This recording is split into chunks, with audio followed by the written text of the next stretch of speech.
We are back. I felt like that 2 minutes took literally 20 seconds, but that is all good. Summer, we are here. We are We're here. here.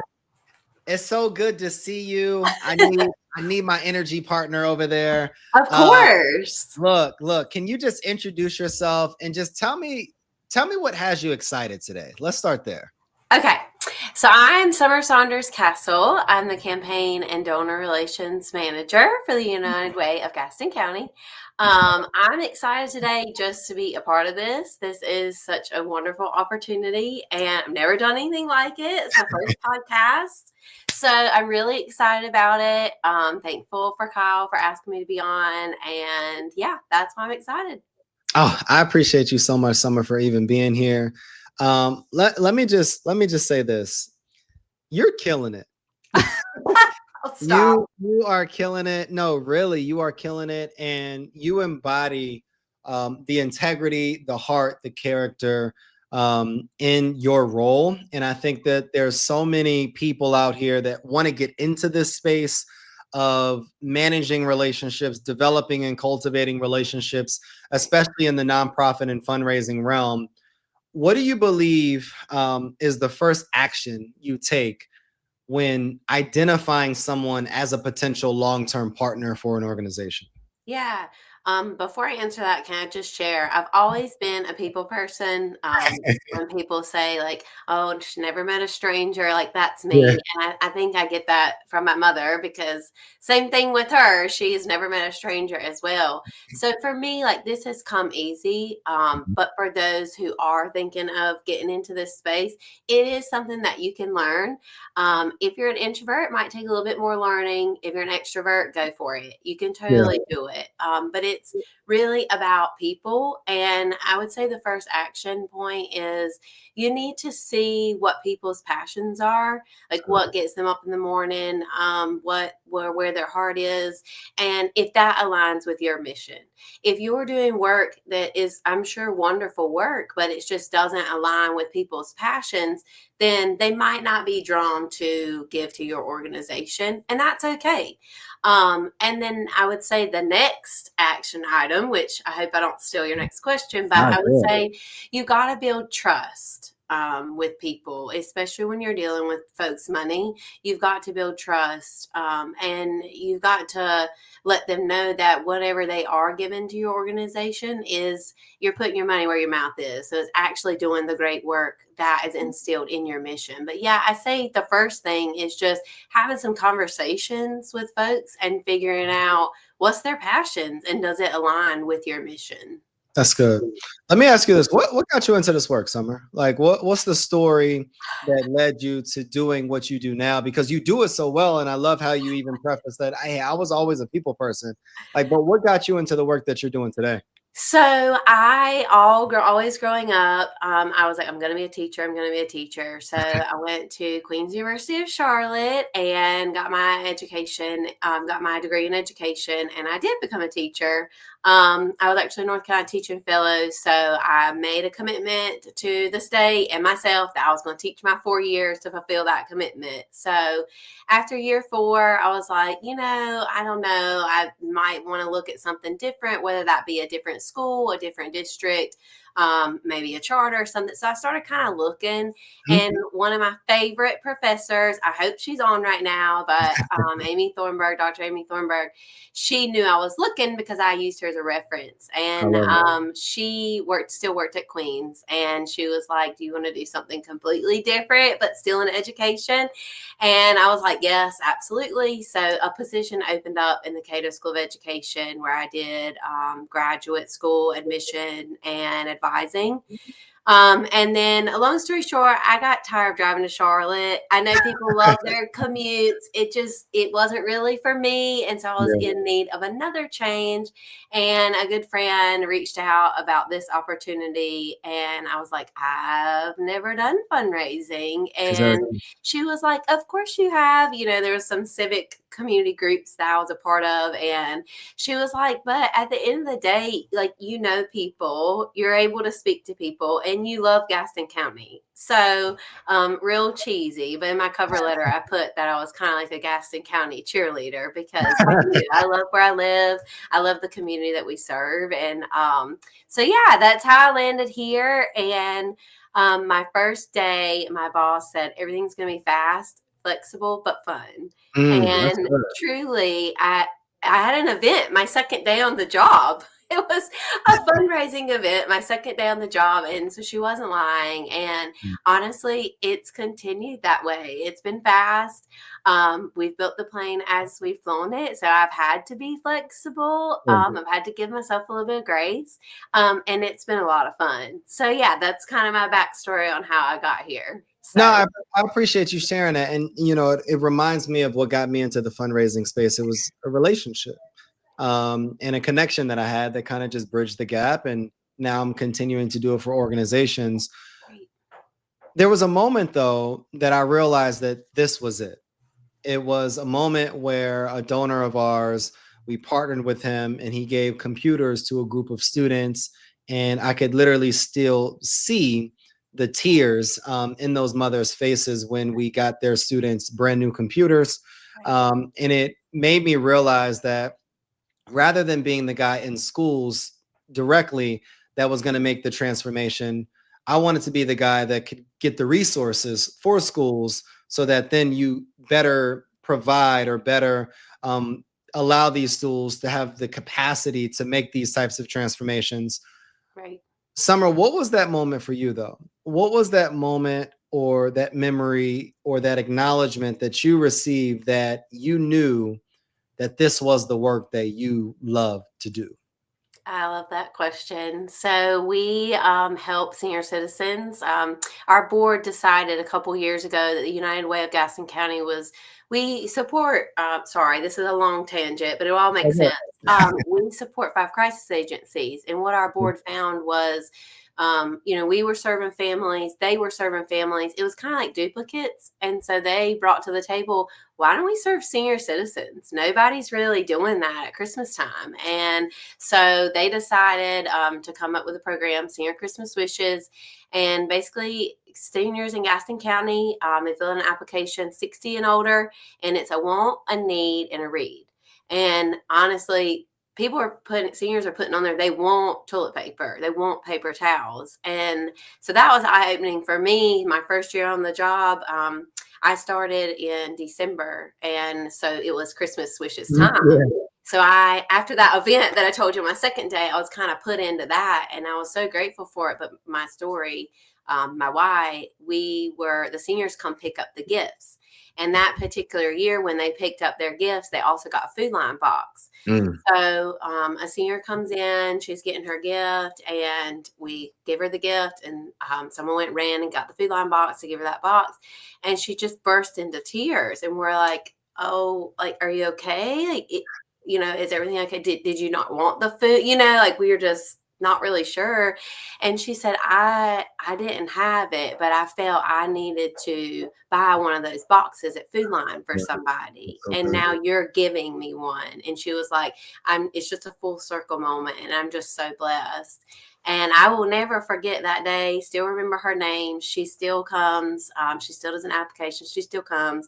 And at that moment, I was like, there are parts of teaching that I miss, but I'm right where I need to be. And it was there, and then since then, all along the way, there's just been little moments like that. And it's like, yeah, it's just that warm, fuzzy feeling and those little notes. I'm religious and spiritual, so it's God moments for me. Of course. And yeah. So that was mine. It's interesting that you say that because I think that a lot of times we focus so much on being mission driven that we don't take time to consider these moments that continue to keep us motivated and encouraged, and we keep with us in our hearts when things get challenging. How do you balance your own values and mission alignment when evaluating potential partners and opportunities to build relationships? That was a Strong question, Kyle. I think everything that I do, it's on the glory of God because He put me in this position. I know not all folks think that way, but at the end of the day, our mission at United Way is to unite our community to help and care for one another. And at the end of the day, that's what we do. That's the mission that we live out. That's what we're fundraising for. And so it doesn't matter. We have folks come to our door from all walks of life, and it doesn't matter what you believe, what you look like. If you need help, we're going to be able to help you. That's That's cool. just the way that we are at the United Way. And I think our donors know that. They know that it's not political. It's not about religion. It's at the end of the day, it's about helping people and making Gaston County better than it is today. The next day. Yeah. So I think that's it. I mean, what fills my cup, may be different from others, but I Yeah. think that's my drive is my relationship with Christ, and I know He put me in this position. But at the end of the day, we're helping people, and it doesn't matter what their backstory is. It's we're here to help. That's what the United Way's for. It's what it was founded on, and that's what we're going to keep doing. Summer, I appreciate you so much. I have literally chills over here talking to you because I really feel your spirit. Oh, Um, good. Being a Christian man, I think it's important when we're having these conversations and being unapologetic with our faith and how important that is. And I love what you said about it's simply it's about helping people. Yeah. It's not really too much to it. Whatever you need, we will find a way to be able to take care of it. Yeah. And I think it reminds me of my own life and how many people have stepped in and helped me and Right. guided me and lifted me and affirmed me or even held me accountable to Right. being the best that I can be or ensuring that I'm aligned with the mission and vision and even with some God standards for my life Sure. as well. I Sure. guess the question that I have for you is who was your person though? Like who was that person that either pushed you towards purpose, that held you accountable to continue to keep going, or that provided an option or an opportunity for you to be able to explore your gift even more? Well, back to that professor, Dr. Amy Thornburg. It's her. I love it. I will never forget. They had started an organization where we were doing a conference in Florida, and it was for educators, principals, teachers, higher ed. I mean, it was for all types of folks. Yeah. And she was like, "We're going to do some research and do a presentation." And I was like, "No, I'm not. I don't have a PhD. Like, no." And she was like, "Yes, you are." At that point, I hadn't even started my master's, and I was like, "I'm not qualified." And she was like, "Yes, you are." And anyway, I will never forget that presenting our research in front of people, and I would have never done it on my own.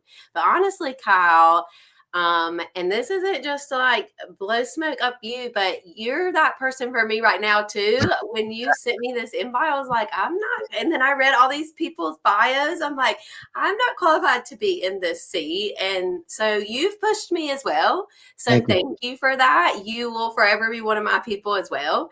So thank you for that. But no, it was definitely her. And then there's definitely been people along the way as well.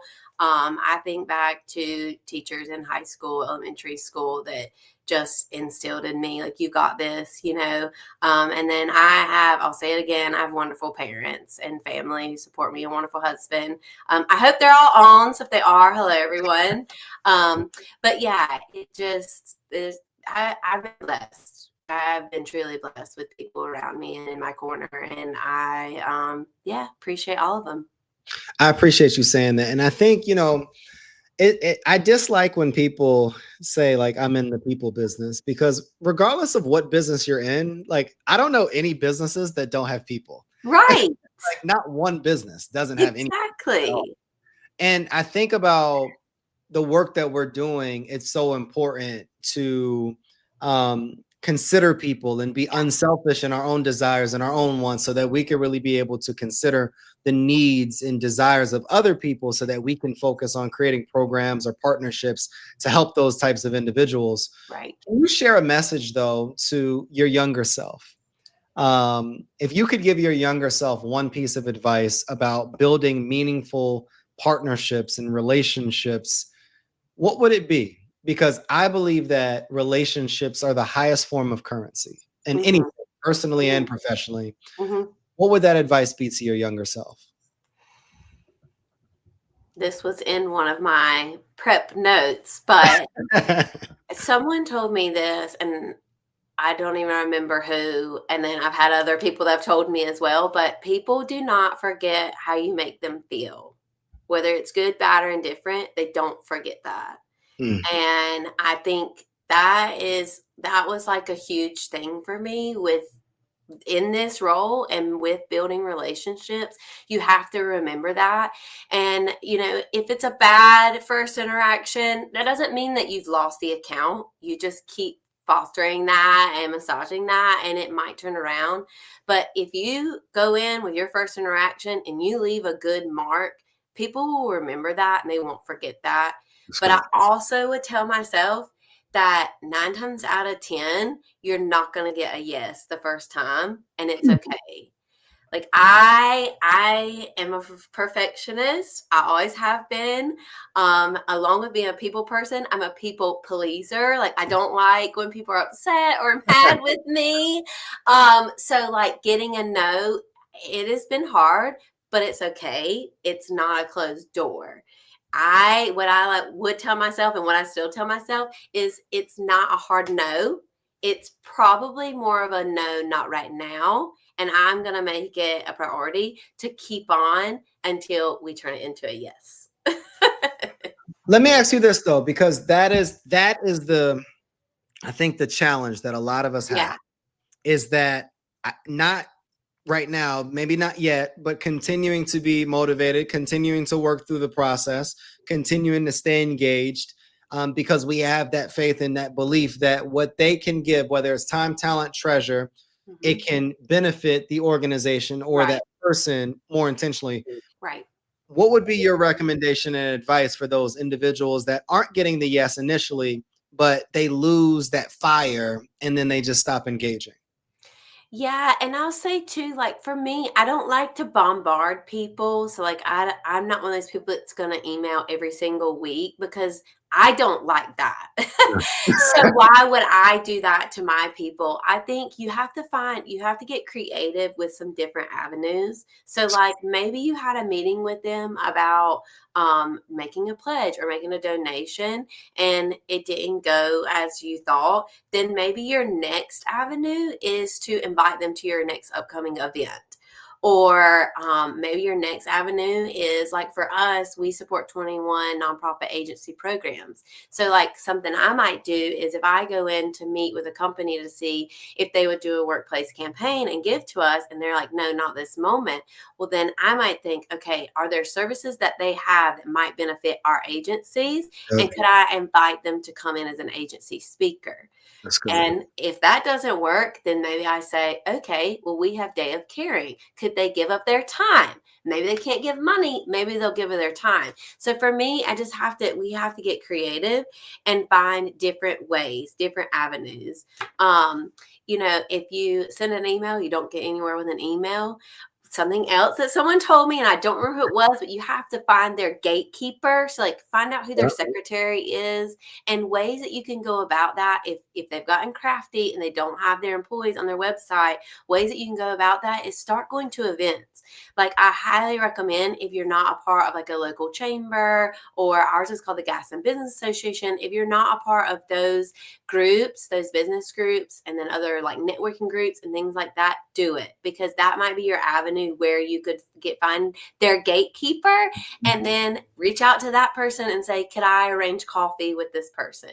And then you prepare and you get ready and you just kill that meeting. And like I said, if it's a good first interaction, they will remember that and they'll more likely be like, yes, we can do the workplace campaign, or yes, we'll give you a corporate gift, or yes, we'll send volunteers. I think for us, what's been really helpful is our Day of Caring, because we've gotten people that participated in that. They've gone out to our partner agencies to do projects. They're boots on the ground. They're seeing the work that they're doing in real time. And that made them go, okay, like this is legit. I think we will get behind it. So I guess the not yet period. Find another avenue to go about it. You don't always just have to send emails and do phone calls. You can send invitations and things of that nature. It's interesting that I like what you just said, the not yet period. Yeah. And it's interesting to me because I believe that every single person tuning in, whether you're watching the live or going to be watching the recording, is in a not yet period. Sure. If you're trying to, let's say, lose some pounds before the end of the end of the year, you may not be there. So it's a not yet period. If you're Right. trying to improve relationship, Yeah. you're not there yet, so that's a not yet period. And the same things that you do in trying to get fit and you're staying engaged, you're staying going to the gym, you're staying Yeah. consistent, it's the same behaviors and actions when you're engaging with a donor. Just So true. again, stay consistent, stay engaged. I want to ask a technical question. Okay. How do you design your first interactions so Okay. that you can move someone from interested and aware to engaged and invested? Yeah. I like I said a few minutes ago, being prepared for that first meeting. And I think too, if you can pull in some personal tie, that gets you like that extra level. So like if you are able to find them online and you see that they just had a grandbaby, or they like the Tar Heels, or they don't like the Tar Heels, they like the other Yeah. blue team. Yeah, you Ah, know what I you're mean? a Like Ohio fan. Must no, be. I'm a Carolina fan through and through, not a Duke fan. But anyway, if you can find that little piece of personal to where you can go in with that, and like don't off the bat start with that, but find a way to bring that up in conversation. That's going to be like really good first impression. And then from there, I always like to, with meetings, follow up with an email. If it was like a really good meeting, you could follow up with a thank you card. And then again, just from there, if you've got something coming up, an event, maybe send them the other blue team, maybe send them an invitation to your event, or if you think that they might sponsor the event, maybe send them the sponsorship levels. That's something you could bring up at your meeting as well. Or if you have volunteer opportunities, but some sort of follow up along the way. And then, give it a few days, see, and then maybe you do a phone call. And then definitely, like if you do a newsletter or something like that, make sure you add their email to that. So if you're sending that information, they're getting it personally from you, but also from your organization's networks. And then if you can send them a social media invite from your organization's page, any little touch points that you can do along the way, I think goes a long way. So, yeah.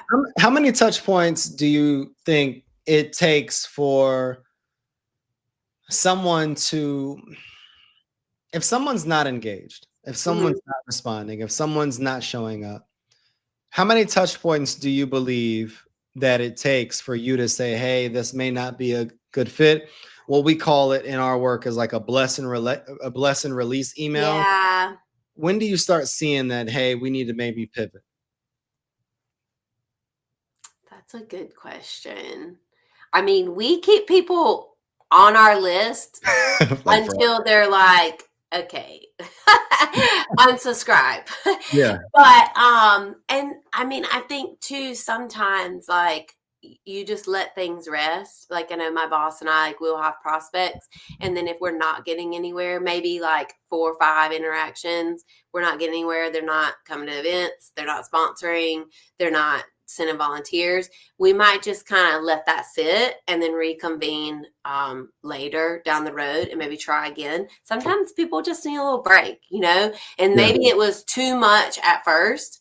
And so, maybe they were just like, okay, too much, Right. or maybe it wasn't a good time for them. Maybe they didn't really have the funds to give. They would Mhm. love to. They didn't have to have the funds to give, but they didn't know how to say that. Mhm. So you just pause that for a little bit and then come back to it down the road. Like we do that all the time, like there's some that might be on the list that get moved to green. There might be some that are yellow. Then we end up moving to red and then move them to yellow again the next year. You know what I mean? So I don't know an exact hard number. It just, when I feel like, okay, I don't think we're getting anywhere, we're going to have to move on to someone else. That's Yeah. just kind of when we put them on pause for a little bit. What are some of the, I guess, early signs though that a partnership may not be sustainable for the organization, whether it's values, whether it's capacity, whatever it would be, and how do you address those specific warning signs as well?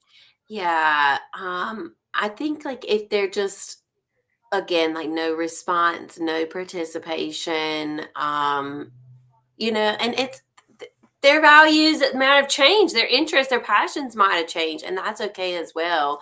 Um, we still want them to know what we're doing and Mhm. talk of the good work. So again, we're still going to keep them on our list, Exactly. and we hope that they'll still follow us. But as far as like addressing it, I've never had to do that. I don't want to say you just kind of move on, but I feel like you just kind of move on. Yeah. You know what I mean? Like, but I've never personally had to address if it just felt like it was not working out anymore. I've never had to address that. When you've worked with a lot of leaders, and anybody tuning in has worked with probably a multitude of leaders, whether it's in your current position, whether it's in, the jobs that we've had in high school, whatever the case may be.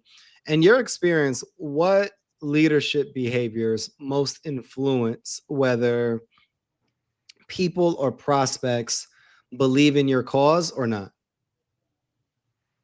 What leadership? Say it again. Yeah, like what are the leadership behaviors that you feel are most important for people um, when we're trying to get people to believe in our causes? Again, I think it just goes back to like their passions and their heart. Like, what is it that drives them? And that can be hard for leaders sometimes Yeah. because sometimes leaders feel like they're at the top of the chain, like they can't get into the personal with people. Mhm. It's all business, no fun, no passion. And so I think sometimes that's hard. But at the end of the day, you go home too to hopefully families and friends, and what is it that drives you, and your again your passions and the things that you love. Everyone loves something, Yeah. even if it's just your to that. Everybody's alma mater is needing funds as well. So Yeah. I think it's just sometimes I think it is hard for leaders at the very, very top that are making, especially if it's like corporate gifts and stuff, they're making those decisions.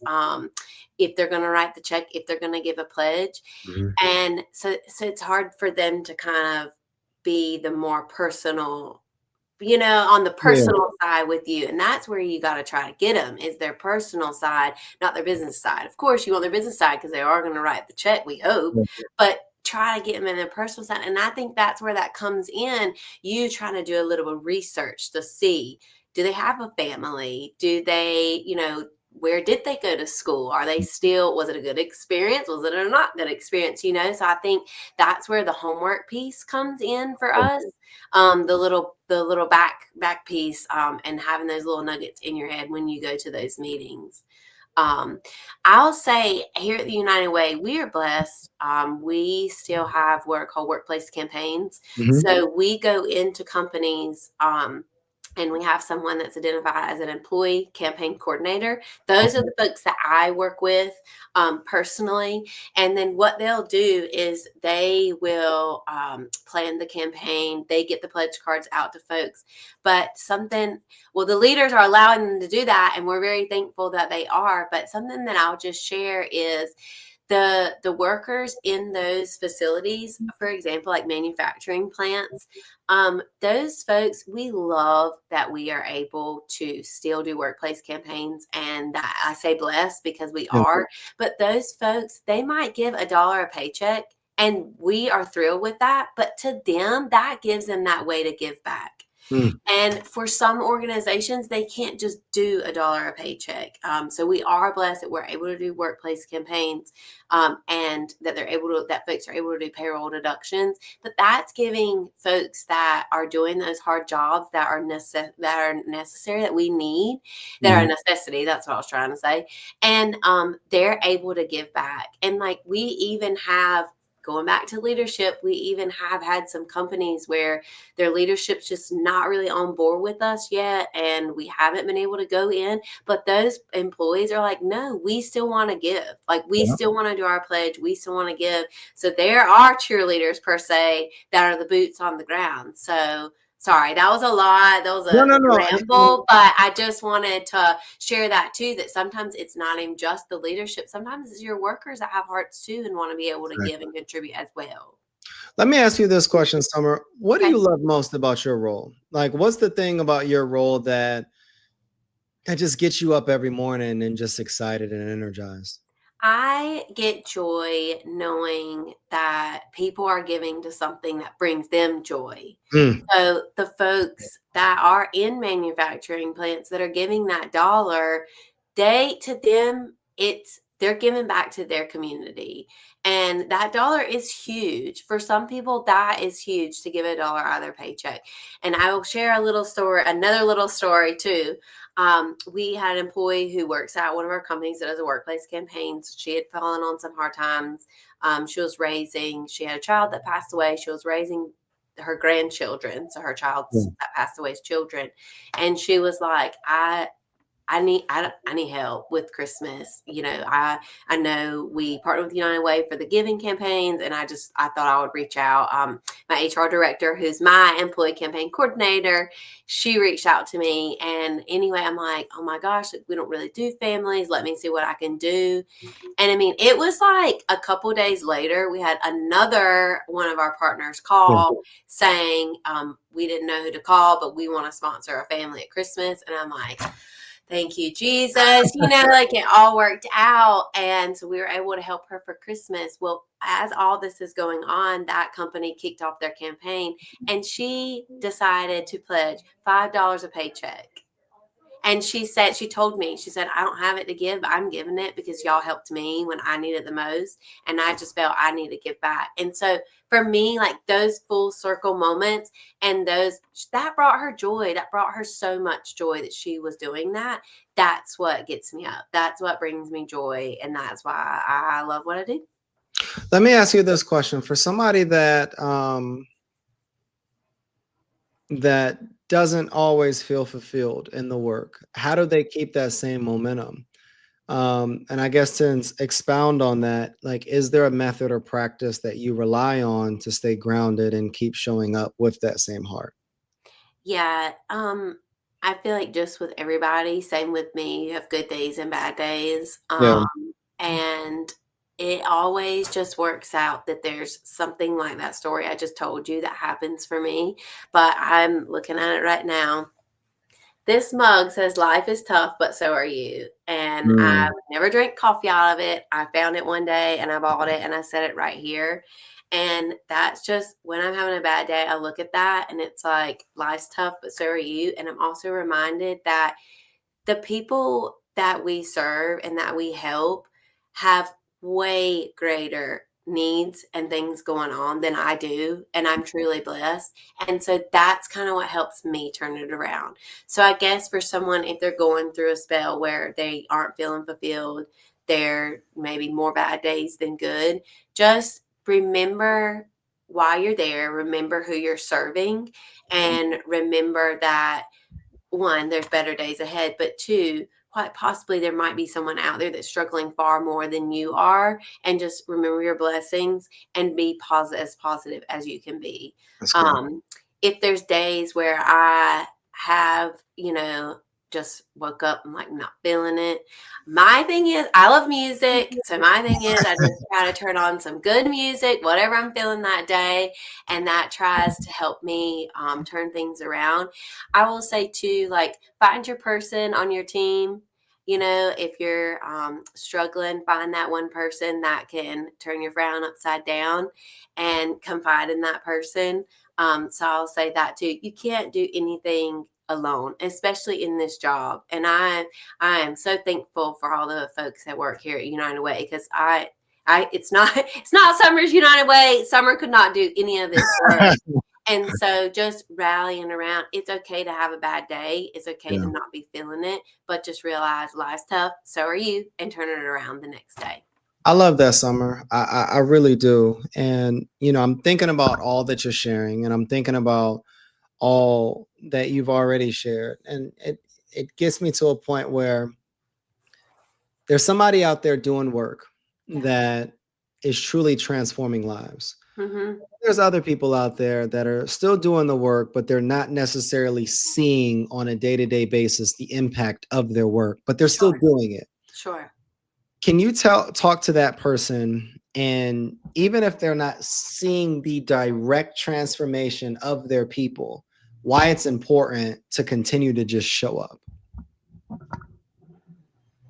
Well, you just have to think, if you weren't showing up, then what would happen? Like, if I was not here, of course, I'm sure they would find someone else. But if I was not here and fundraising wasn't going on, then what would happen to our agencies? And then what would happen to the folks who are benefiting from the services that our agencies provide? So if they're not seeing that, well, one, find a way to go see it. Like, That's good. whatever you can do to get to go into, whether it's a classroom or whatever it is, find a way to go and see it, and I think that'll fill your cup as well, because then you Good. can see it in real time. um, Something else too, storytelling's huge. It's huge Mhm. in this industry, and we all can do a better job at telling our story. I agree. And maybe that's what that person needs to do. If they're kind of on that end where they're not seeing it, go talk to some folks who can help you tell some stories. If you're they're going to do a video, you go and shoot the video so you can see and you can hear.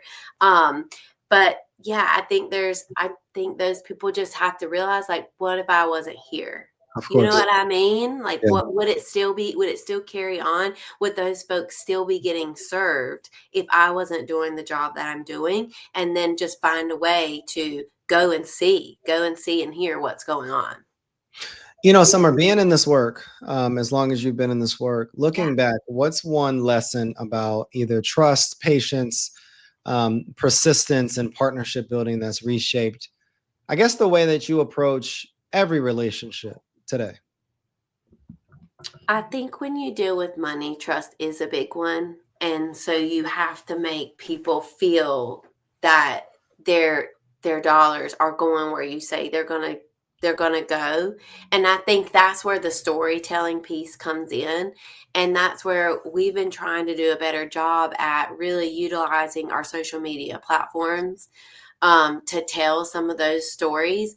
But I think it's huge with partnerships. Mhm. And then I also think you said about being persistent. You have to be persistent, and sometimes it's exhausting, like the community events and the things that we go to. Yeah. And sometimes, after working a full day, I'm like, gosh, I don't really want to go to that. My boss will say the same thing, but we always have to think, you know, there's a reason though. There's a reason that we're going. It's either for visibility for us, or there might be that person there that we haven't seen in a while or haven't been able to engage with in a while. So it's like, just be persistent and show up. Even when you're exhausted, do it. It will pay off in the end. Exactly. I love that. And what is one single mindset shift that you've had to make in this work that's allowed you to really be more intentional in the relationships that you build? Hmm. Um,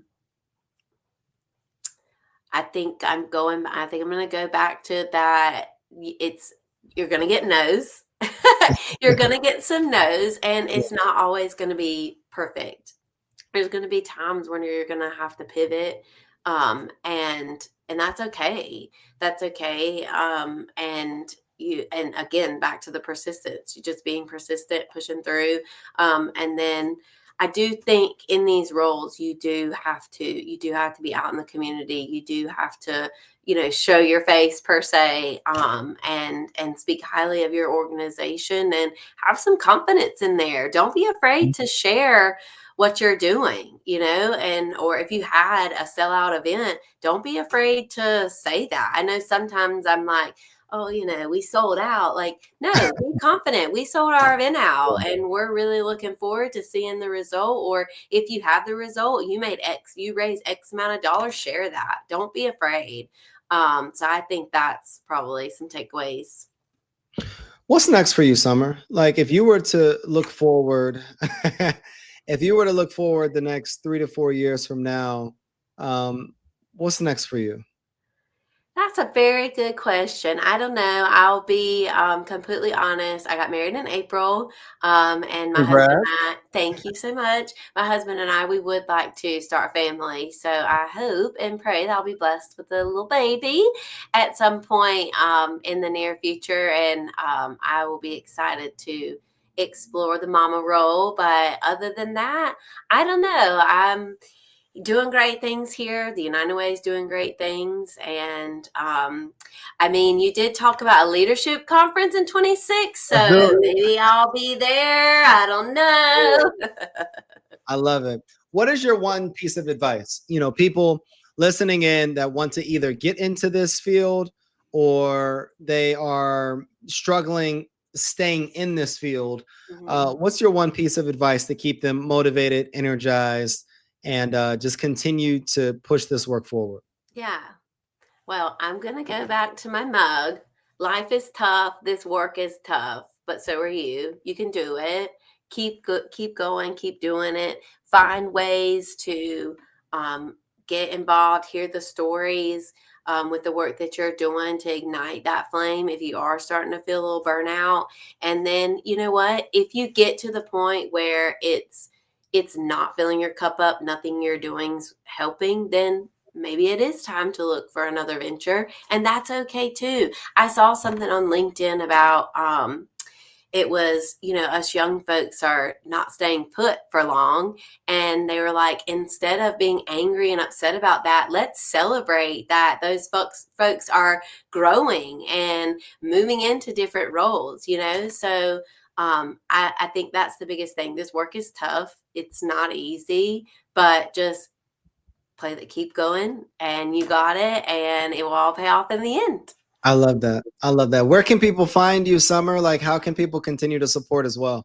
Yeah, so our website is unitedwaygaston.org. Personally, I'm Summer Saunders Castle on LinkedIn.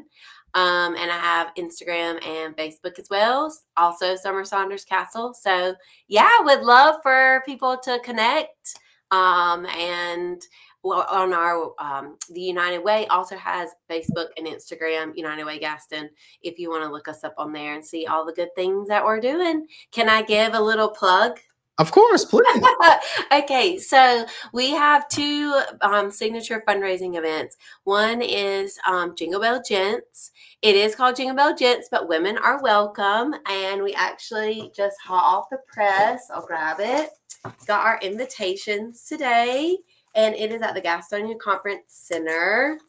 December the 2nd, Rod Smith is going to be our speaker, I love it. and it's a time of merriment and holiday fun. We have a chorus from one of the schools in Gas County Schools that comes sing, good, yummy lunch, and we ask for folks to make a pledge to support our 21 agency programs. And then the second one, which is I shouldn't have favorites, but I will say on the podcast, I have a favorite. It's our ladies event, but also gentlemen are welcome as well. It's called Purse Power, and it will be March the 26th in 2026. And what Purse Power is we raise money for Dolly Parton's Imagination Library, where we support that for children in Gaston County. We have purse raffles, and last year we had a Dolly impersonator. So loads of fun. So folks, put those on your calendars. If you forget, don't worry. It's on our social media. So if you follow us, you can find those there. Summer, I appreciate you so much. I And appreciate you. we will definitely be connecting in person very soon because we're right here in the same backyard. I just want to thank you for your wisdom, for your heart, for your stories. You've shown that building these partnerships, building these long-term relationships have nothing to do with transaction. It's Right. about trust. It's about Yeah. alignment. It's about that genuine human connection. Absolutely. And to everyone listening, take one relationship that you're nurturing right now, and I want you to think about how you can deepen trust, how you can share your mission, Right. how you can approach it with more patience and purpose. Because relationships, partnerships aren't just built in a day, they're built through consistency, through care, and shared belief in a cause. Yeah. So thank you so much, Summer. We Yes. will be in touch soon. Perfect. And if you are new to the Podcastathon 2025, we've been rolling. We've been rolling, and we have a special guest that's coming on. Look, this, I don't know if it's a technical mistake or my mistake. I don't know what it is. But look, we don't make mistakes. We turn everything into lessons, and then we're going to create the moment. So my girl Aneesah has been in the back for 47 minutes on a completely different link. And that is completely my mistake. And I just want to say that I appreciate you for your grace, for your patience as we brought you on. And she is the CEO of Creative Capital Collective. Did I get that right? Creative Collective Capital. Oh my gosh. Oh my gosh. Creative Collective Capital. And Absolutely. she's doing some phenomenal work. And she's just going to bless us with her presence, give us a word. I want you to start with who you are, what you do, and can you give us 3 or 4 nuggets so that we can do it more effectively? Ah. Why Well, not? I mean, your last guest, Summer, was that her name? Yes. Yes, she held the gold. She held the bag of gold. That is what it all is about. Like almost everything she said. So I don't know what I can add on top of there, but she but me, I'm Aneesah Bray. I am 30 years in the music business and moved on into legislation, film, uh, and all things entertainment, royalty, investing, so on and so forth. So that's what I do now. I help investors learn how to become executive producers confidently. What does that look like? What does that mean when you talk about that work? So investors are people too. So they want to entertainment has always been seen as something that's just kind of this blurry, foggy, out there thing.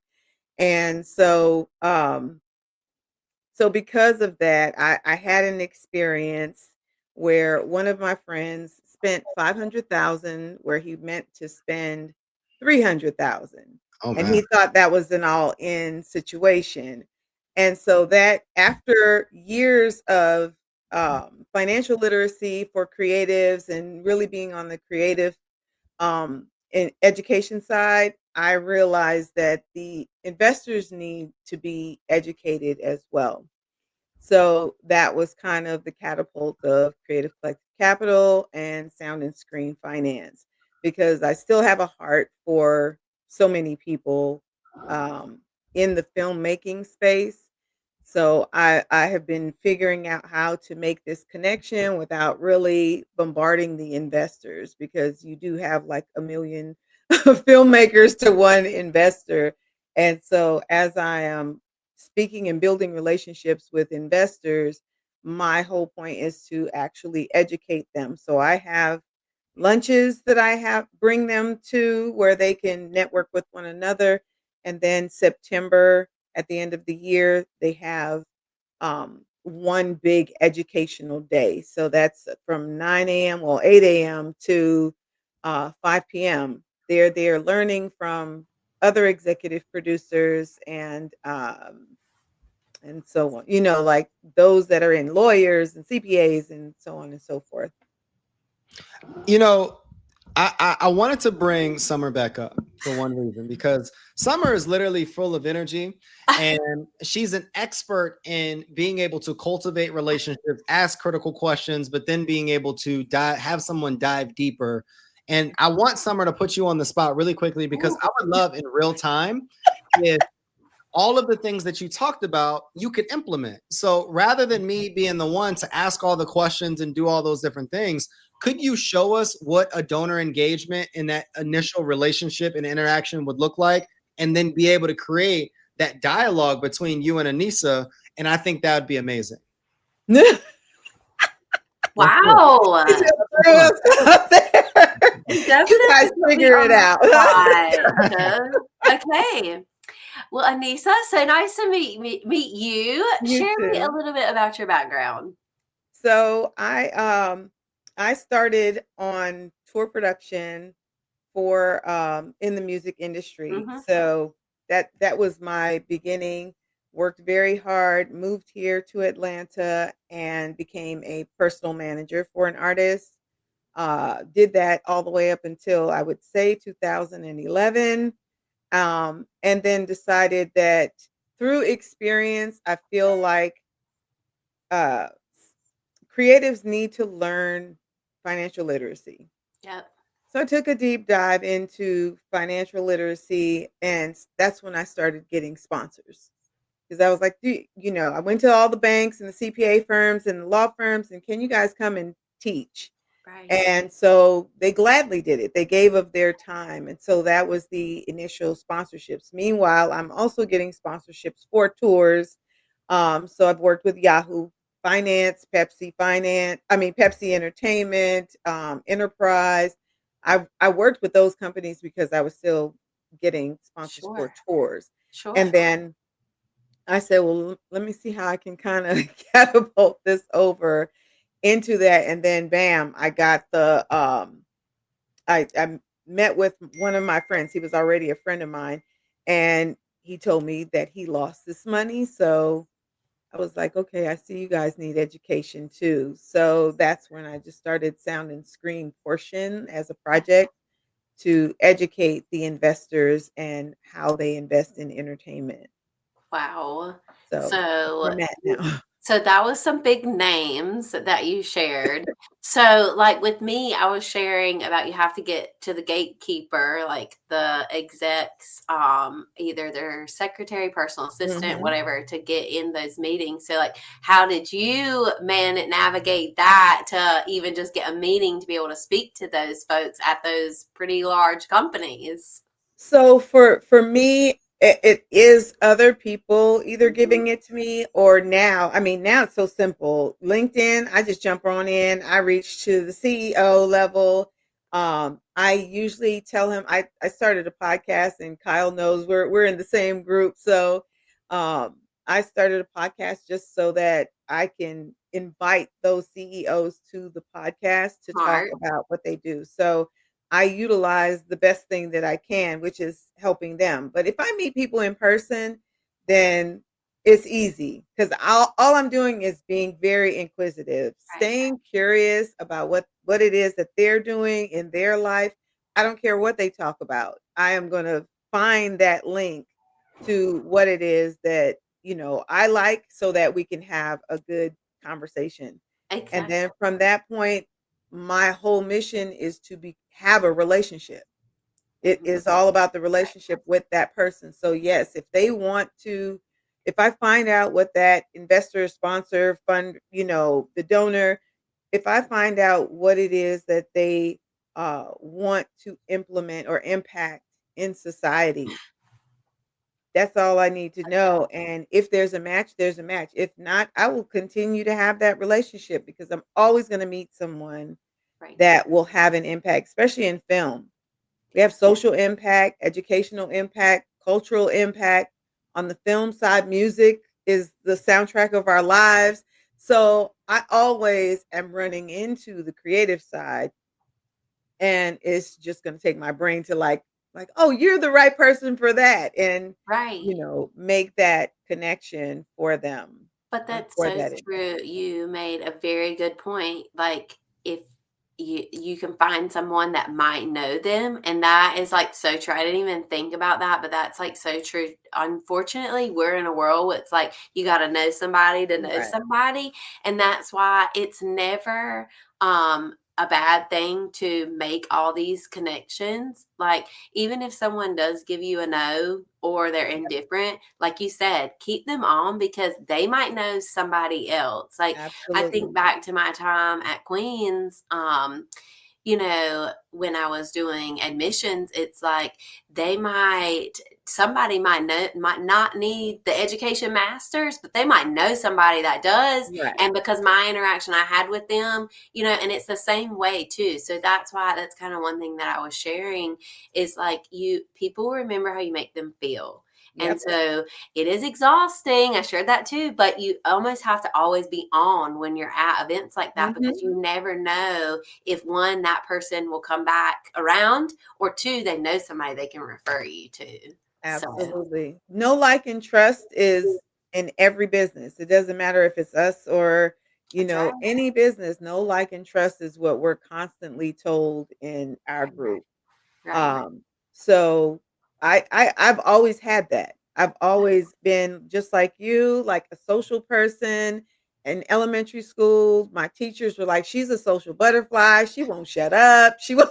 So that was Nothing before wrong with they that. knew ADHD was a thing. I just was talking to everyone, and so that's just, it ended up working out because I have conversations with so many people, Right. and, that allows me also the superpower to take, like, deep dives and retain that information, and then someone at in the future is gonna ask me a question Oh yeah. about, like, subatomic particles, and I'm gonna remember, Yeah. like, oh, this, or religion, or, like, it could be anything, entertainment. I got so much exposure going Oh on yeah. world tours that, I really get a chance to have empathy towards Sure. what people go through. I'm the person on tour that once I finish my job, I'm going to be out in the streets. And they always warn us, like, don't eat street food. You can't do certain things because you will be sick. Everybody has a different gastro Sure. system for their country. Right. And so I really did. I was the one. I was gonna get sick. I was gonna do I was gonna do everything that I wanted to do because who knows when that experience would end. It sure would. So, relationships came from there too Yeah, of for, course. I'm Yeah. gonna chime in really quickly. One thing that I learned just from this interaction and dialogue, authentic engagement is critical. Yep. Authentic engagement in anybody listening is critical to you creating a foundation in a relationship that's meaningful. Yeah. Yep. Because I could guarantee if you all continue this conversation and Probably going for hours. Probably. and then there's a lot of opportunity for follow-up. Yeah. And then over time, there would be some type of engagement where one of you is giving time, talent, or treasure towards something. Right. And anybody listening, I wanted you to see this in real time. First, because I needed a little break. But then second, because authentic engagement is critical in developing relationships. Mhm. It's not this book and this textbook, like, how do I introduce myself or how do I Right. actually get to know someone? The one word that's helped me cultivate and create powerful relationships that last is one word: curiosity. Yeah. I genuinely have to be curious and care about the other person's family. Yeah. I Yep. genuinely have to be curious and care about the other person's story. Right. I genuinely have to be curious and care about the other person's aspirations, desires, wants, and challenges. And I thank you so much, Summer, for Yeah. indulging us Yeah. and navigating that conversation. But Aneesah, I appreciate your desire to continue to share. Yeah. Aneesah, could you give us, if you had 60 seconds, just 60 seconds before we close, to provide encouragement, advice, or a word for those that are listening, what would be your word? I would say that it's not just about the check. That's It's good. really about the impact That's that good. that donor is willing to circulate his or their money in order to get that impact, and alignment. Does that fit? Do we align? And if we don't align, do you align with someone I know so that I can impact that person? Because that's what I want to do. I want to impact and always put a smile on someone else's face. Um, so for me, it's not always about the check, but if I can get a check for someone else, I don't mind that. And the fact that I normally don't ask for referral fees or anything in a like impromptu situation, it's all the better. I get real friends from that. Yeah. That Exactly. Anybody listening, I want you to take the nuggets that you've learned, the content that you've heard, Right. and the wisdom that has been shared today, and don't just write it down. Be the person to apply it and practice it in your relationships in your professional interactions and in the work that you're doing to continue to cultivate and build your village and turn your prospects into partners who believe in your cause. Yep. Ladies, I just want to thank you so much for coming on, showing out, and being able to share not just with your head and your strategy, but with your heart. Because I believe if we lead with heart, we can truly be able to transform people that are listening. That gives them the power to go transform their audience as well. Absolutely. If you are new to the Podcastathon 2025, we've been going. We just hit 6 hours, y'all. We just hit 6 hours. I am so thankful for every single speaker that's come on, for every single guest question, for every single person that's commented or engaged. I just am so thankful for you. And I'm so thankful for how this conversation has continued throughout the whole day. Again, I have a free gift for all of you. I promise I'm not asking to buy anything in the emails. I want to give you something completely for free. So if you just go to upgrademyfundraising.com, upgrademyfundraising.com, I want to be able to provide you a 5-day course via email that all you have to do is open your email, read the email for 3 minutes a day for 5 days consecutively. And it's going to transform how you approach fundraising, how you approach giving, and how you approach leadership. I can almost guarantee it. It's our experience in working with organizations around the world, and we want to be able to invite you on this journey with us. But look,